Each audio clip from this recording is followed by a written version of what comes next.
బలపరచబడండి దేవుని మాట చేత. జీవము కలిగిన వాక్కుని హృదయంలోనికి ఆహ్వానించండి. పరిశుద్ధాత్ముడ నాలోకి రమ్మని దేవుణ్ణి అడగండి. దేవుని స్తుతించే హృదయం కావాలని దేవుణ్ణి అడగండి. స్తుతించే హృదయాన్ని దయచేయమని అడగండి. నిత్యము నీకు దగ్గరగా జీవించాలని ఆశ నాకు కావాలి అని ప్రభువుని ప్రాధేయపడండి. దేని గురించి నీ ప్రాధేయత, దేని గురించి ప్రయాస, దేని గురించి బతిమాలుకున్నావు?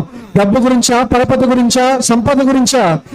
ఏదైనా కానీ నా ప్రభు తీర్చగలడు. అయితే మొదటిగా ఆత్మీయంగా ప్రభువులో ఎదగాలని ఆశని దేవుడు నీలో చూస్తున్నాడు. ఆత్మీయంగా ఎదగాలనుకుంటున్నావా? అనేకుల మధ్యలో ఒక వెలుగుగా ఉండాలనుకుంటున్నావా? వెళ్ళిన ప్రతి స్థలంలో గౌరవానికి ప్రతిగానే ఉండాలనుకుంటున్నావా? వెళ్ళిన ప్రతి ప్రాంతంలో జనులు నిన్ను గౌరవించాలనుకుంటున్నావా?